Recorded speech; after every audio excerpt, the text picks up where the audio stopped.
श्री राधे बांके बिहारी लाल की जय। साथियों, आज हम आपको ब्रज 84 कोस की संपूर्ण परिक्रमा कराएंगे। ये ब्रज 84 कोस की परिक्रमा केवल अधिक मास में ही लगती है, जो कि तीसरी साल में पड़ता है।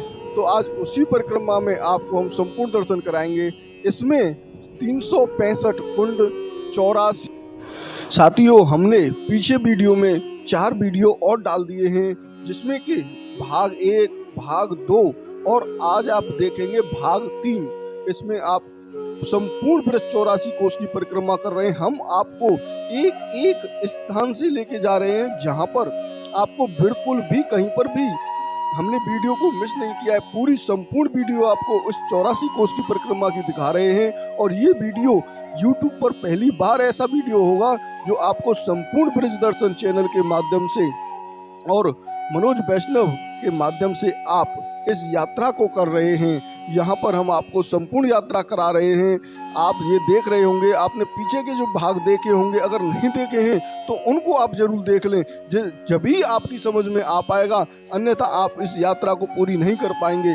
आप हमारे पिछले वीडियो को कहाँ होकर 84 कोस की परिक्रमा लगेगी वो भी देख सकते हैं। उसमें सभी मैप, कौन कौन से रास्ते से होकर, कौन कौन से गांव में होकर परिक्रमा लगेगी, वो पूरी डिटेल के साथ में हमने वहां पर आपको वीडियो दिखाया है। ये जो भक्त हैं, ये ब्रज 84 कोस की परिक्रमा कर रहे हैं और वो भी दंडवत। अब जानते हैं इनसे किस प्रकार से ये कर।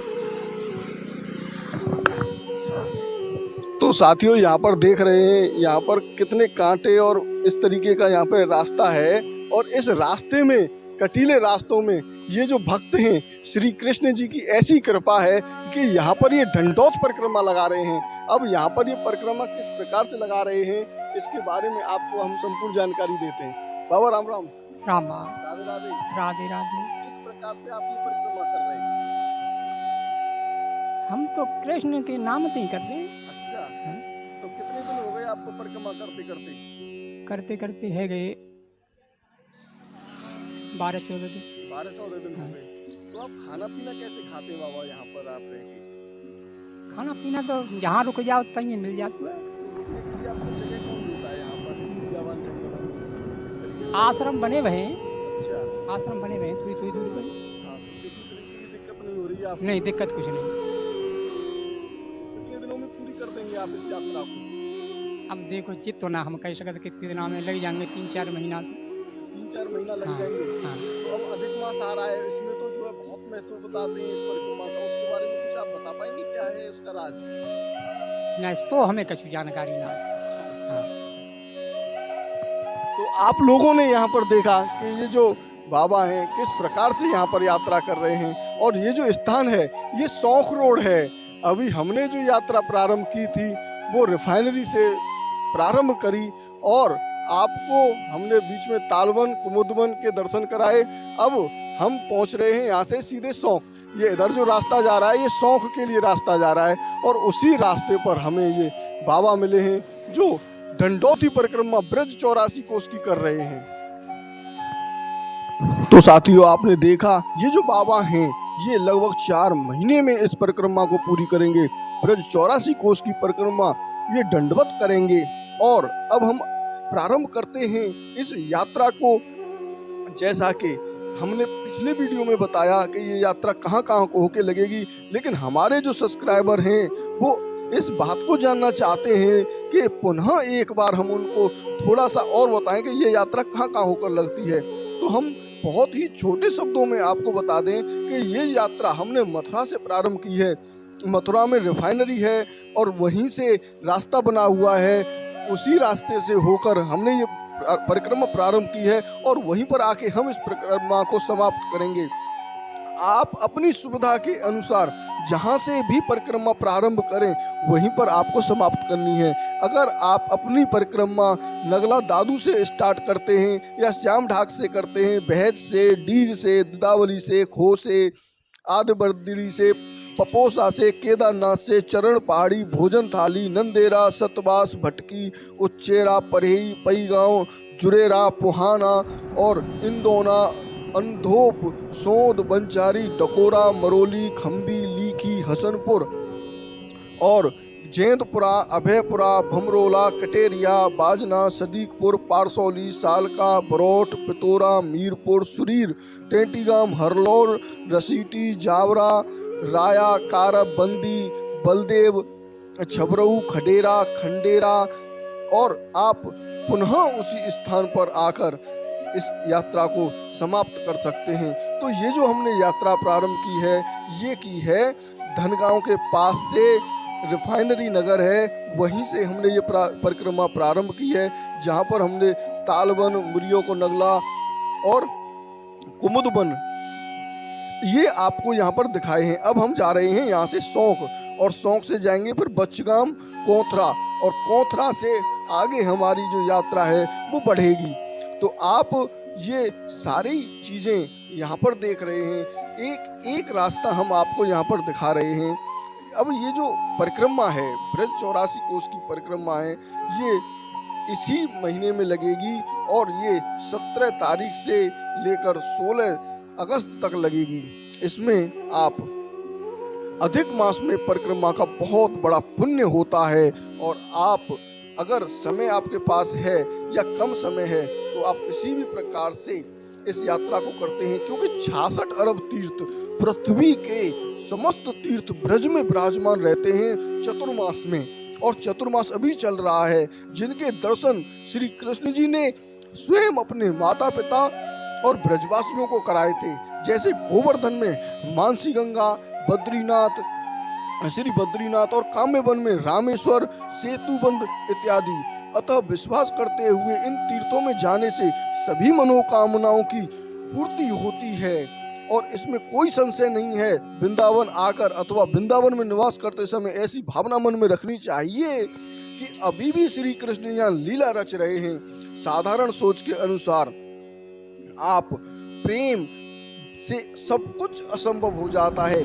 ये श्री कृष्ण का चिन्मय स्थान है, और ब्रजभूमि में नंद, यशोदा और ब्रजवासी गणों ने श्री कृष्ण लीला दर्शन किया था। इसके पश्चात शास्त्रा अनुसार गोस्वामी गणों ने और सिद्ध बाबाओं ने यहाँ पर दर्शन किए, तथा उस प्रकार के और भी बहुत से प्रमाण मिलते हैं। इससे ज्ञात होता है कि अभी भी यहाँ श्री कृष्ण लीला कर रहे हैं, उनकी लीलाएं चल रही हैं। तो आइए हम सब मिलकर श्री कृष्ण जी की लीला और श्री कृष्ण लीला स्थलों के दर्शन करके अपने जीवन को सफल बनाएं। तो आप इस परिक्रमा को बीच में छोड़कर न जाएं, क्योंकि इस प्रकार से परिक्रमा बीच में छोड़कर जाना अपराध होता है। कुछ लोग इस परिक्रमा में इस चीज के लिए कह रहे हैं कि क्या क्या लेकर जाना चाहिए, तो उसके बारे में भी मैं आपको बता दूं कि इस परिक्रमा में आपको क्या क्या चाहिए।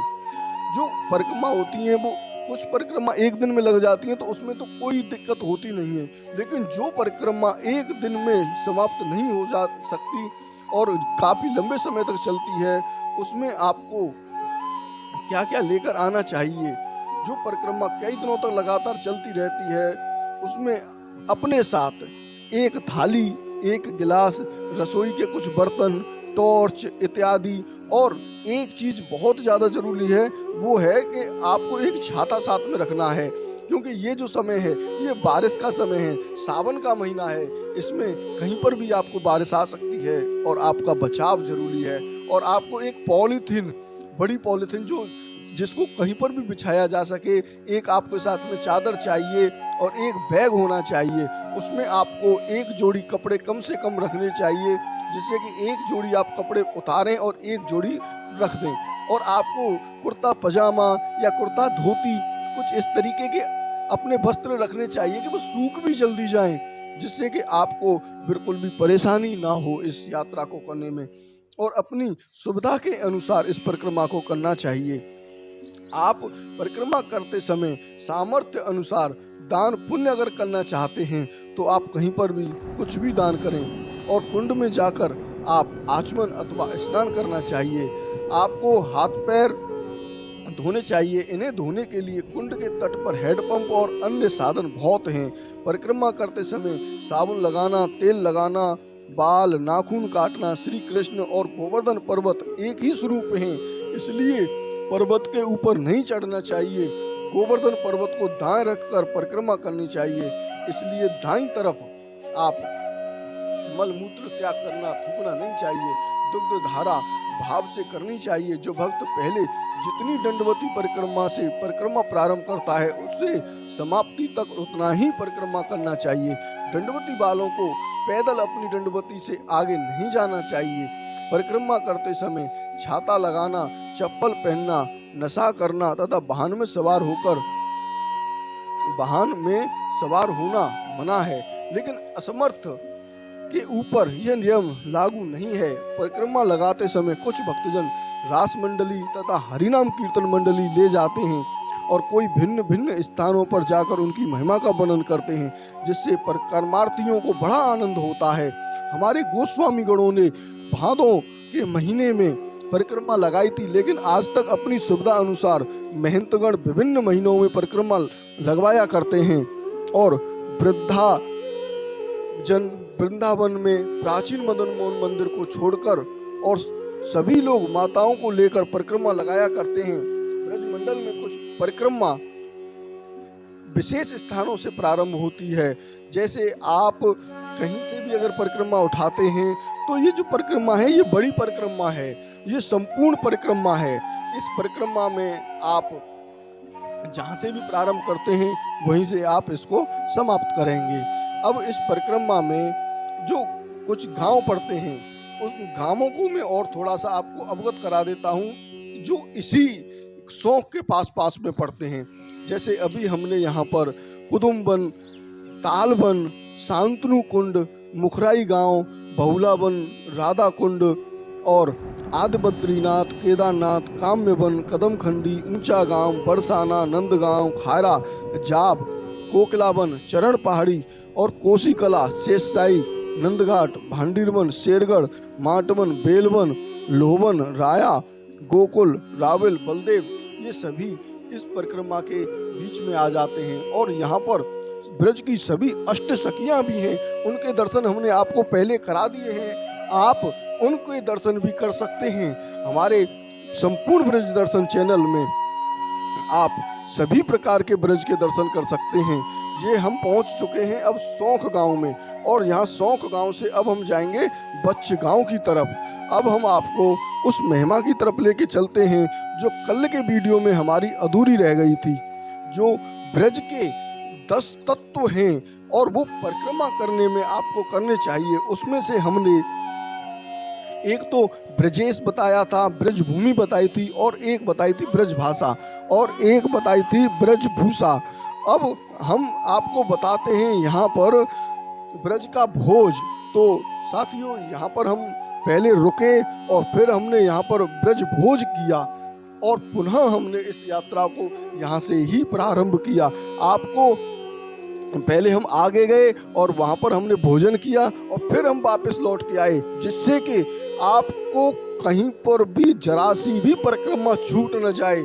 नहीं तो हम इसको शौक में बहुत आगे तक गए, वहाँ पर हमें भोजन मिला, क्योंकि हम जो भोजन करते हैं वो बहुत ही अपने उसको देखते हैं पहले कि उसमें कोई प्याज, लहसुन, और जो व्यक्ति बना रहा है वो अपने स्वस्थ हाथों से, अच्छे साफ हाथों से बना रहा है या नहीं बना रहा है। तो अनेकों चीज़ें हमें देखनी होती हैं, तो उसको ढूंढने में हमें यहाँ पर काफ़ी समय लग गया। फिर हम वापस गए और पुनः हमने आपको ये यात्रा प्रारंभ करवाई है। अब हम आपको बताते हैं ब्रज भोज के बारे में। जब भी हमें ब्रज 84 कोस की, गोवर्धन की या वृंदावन की या मथुरा की, तीनों वनों की, बरसाने की परिक्रमा, कहीं की भी हम परिक्रमा करें तो ज़्यादा से ज़्यादा ब्रज भोज की व्यवस्था करें। पिज़्ज़ा, बर्गर ऐसी चीज़ें ना ढूंढें। ब्रज भोज की बड़ी महिमा है। ब्रजवासीगण टेंटी की सब्जी, अचार, ज्वार की रोटी, बाजरे की रोटी और सतनजा की रोटी खाते हैं और छाछ पीते हैं तथा रोटी पर माखन, घी, लौनी लगाकर खाते हैं और आनंद में रहते हैं। इस प्रकार का यहाँ पर ब्रज भोज है। अब हम बताते हैं आपको ब्रज रज के बारे में। यहाँ पर 10 तत्व हैं, उसमें से छठा है ब्रज रज। अखिल ब्रह्मण नायक, पूरे संसार का मालिक, बड़े बड़े भोगों को त्याग कर ब्रज की माटी खाता है। हमने जहाँ पर ब्रज की माटी खाई थी श्री कृष्ण ने ब्रह्मांड घाट के, वहाँ के भी आपको दर्शन कराए हैं। आप हमारे उस वीडियो को भी जाके देख सकते हैं। तो तो श्रीमद् भागवत में कहा गया है कि हम श्री कृष्ण को नहीं, हम कृष्ण की पैरों की रज को प्रणाम करते हैं, जो रज कृष्ण जी ने बड़े प्रेम भाव से खाई है। इस बार मुक्ति कृष्ण के पास जाकर कहती है, प्रभु आपकी आज्ञा से हम पूरी दुनिया को मुक्ति देते हैं, लेकिन प्रभु मेरी मुक्ति कब होगी, मैं कैसे मुक्त होंगी। तो जो है बताते हैं कृष्ण जी कि मुक्ति कहे गोपाल से, मेरी मुक्ति बताए गोपाल। हे कृष्ण, मेरी मुक्ति कैसे होगी, हमारे ब्रज में दोहा है कि मुक्ति कहे गोपाल से, मेरी मुक्ति बताए। तब कृष्ण कहते हैं, ब्रज रज उड़े मस्तक पर और मुक्ति भी मुक्त हो जाए। जिस दिन ब्रजरज तुम्हारे मस्तक पर उड़ेगी, उस दिन तुम्हारी मुक्ति भी हो जाएगी। जो ब्रजरज आप यहाँ पर अपने मस्तक पर लगाते हैं और लौटते हैं, वो आपको मुक्त कर देगी। इसकी संपूर्ण कथा हमने पिछले अनेकों वीडियो में बताई है। अब है 7वां नंबर, ब्रजा। ब्रजा के दो अर्थ हैं, एक है यमुना और दूसरा है वृंदा देवी। वृंदा देवी और यमुना मैया कृष्ण की लीलाओं का आश्रय करना चाहते हैं, उनको समझना चाहते हैं। जितनी भी लीलाएं श्री कृष्ण जी ने की हैं, उनमें से आधी से ज्यादा मथुरा की लीलाएं हैं, यमुना जी की लीलाएं हैं। और जो वृंदा देवी हैं, ये वृंदा देवी कौन है? वृंदा देवी तुलसी का पौधा है और ये पूर्व जन्म में एक लड़की थी जिसका नाम था वृंदा। राक्षस कुल में उनका जन्म हुआ। बचपन से ही विष्णु जी की आराधना करती और उनकी भक्त भी थी। बड़े प्रेम से विष्णु भगवान की पूजा आराधना करती। ये जो आप रास्ता देख रहे हैं, इस रास्ते से हमने ये शौक से रास्ता आगे निकाल दिया है और शौक से अब हम बचगांव की तरफ जा रहे हैं। तो बचगांव हमारी यात्रा पहुंचेगी अब, और उसकी आगे की यात्रा आपको भाग नंबर 4 में मिलेगी। तो विष्णु भगवान के यहाँ पर एक भक्त थी विष्णु भगवान की, और वो पूजा आराधना करती थी। और जब वो बड़ी हुई तो उनका विवाह राक्षस कुल में दानवराज जालंधर से हो गया। और जालंधर समुद्र से उत्पन्न हुआ था।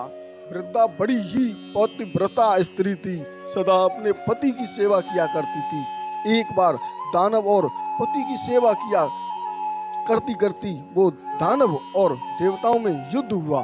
तो जालंधर युद्ध पर जाने लगे। जब जालंधर युद्ध पर जाने लगे तो वृंदा बोली कि स्वामी, आप युद्ध पर जा रहे हो, जब तक आप युद्ध में रहोगे तब तक मैं पूजा पर बैठकर आपकी जीत की अनुष्ठान करूंगी, और जब तक आप वापस नहीं आओगे तब तक मैं अपना संकल्प नहीं छोड़ूंगी और जालंधर को कोई देवता नहीं हरा पाएगा। तब तक मेरा ये अनुष्ठान चलेगा, तब तक आपको कोई देवता हरा नहीं सकता है। तो जालंधर का युद्ध और देवताओं का युद्ध प्रारंभ हो गया। तब देवतागण विष्णु जी के पास गए, क्योंकि वो बिल्कुल हारने ही वाले थे। सभी तरीके से वो हार गए और कोई रास्ता नहीं था उनके पास। तब विष्णु भगवान बोले, जो वृंदा है वो मेरी परम भक्त है और मैं उसके साथ छल नहीं कर सकता हूँ, क्योंकि सभी देवता बोल रहे थे कि विष्णु भगवान आप हमें देवता गणों को बचाएं और कोई दूसरा उपाय आप बताएं। तब विष्णु भगवान बोले, दूसरा कोई उपाय है ही नहीं, आप ही हमारी मदद कर सकते हैं। तब भगवान विष्णु जी ने जालंधर का भेष बनाकर वृंदा देवी के पास गए। जैसे ही महल में पहुंचे, वृंदा देवी ने अपने पति को देखा और वो पूजा से उठ गई। जैसे ही वो पूजा से उठी और उसके चरणों को छू लिया, संकल्प टूटा। जैसे ही संकल्प टूटा और देवताओं ने जालंधर का सिर काट दिया। जैसे ही उसका सिर काटा तो वो जो सिर था वो वृंदा देवी के महल में आकर गिरा, और उसी स्थान पर गिरा जहाँ पर वृंदा देवी ने विष्णु भगवान के पति रूप में, जब विष्णु भगवान थे, वो सिर वहीं पर गिरा। फिर जैसे ही वृंदा देवी ने देखा कि ये मेरे पति का सिर है, तो फिर ये कौन है सामने। जैसे ही उसने स्पर्श किया, तब विष्णु भगवान अपने स्वरूप में आ गए और कुछ भी न बोल सके। वृंदा देवी सारी बात समझ गई, विष्णु भगवान को श्राप दे दिया कि आप पत्थर के हो जाओ, और भगवान तुरंत पत्थर के हो गए। सभी देवताओं में हाहाकार मच गया, क्योंकि विष्णु भगवान पत्थर के हो गए। अब इस सृष्टि को कैसे आगे बढ़ेगी सृष्टि? तो जब सभी लोगों ने बहुत ही प्रार्थना की, आगे की जो कथा है वो आपको भाग नंबर 4 में मिलेगी। तो आप हमारे भाग नंबर 4 को संपूर्ण रूप से देखें और इस ब्रज 84 कोस की संपूर्ण परिक्रमा करें। आप बीच में छोड़कर न जाएं और पीछे के वीडियो को जरूर देखें। अगर आपने ये वीडियो देखा है तो आप पीछे के वीडियो को जरूर देखें। तो राधे राधे, बांके बिहारी लाल की जय। अब हम आपको मिलते हैं भाग नंबर 4 में, ब्रज 84 कोस भाग नंबर 4। राधे राधे। ये जो यात्रा है ये बचगांव पहुंच चुकी है। अब आगे की यात्रा आप भाग नंबर 4 में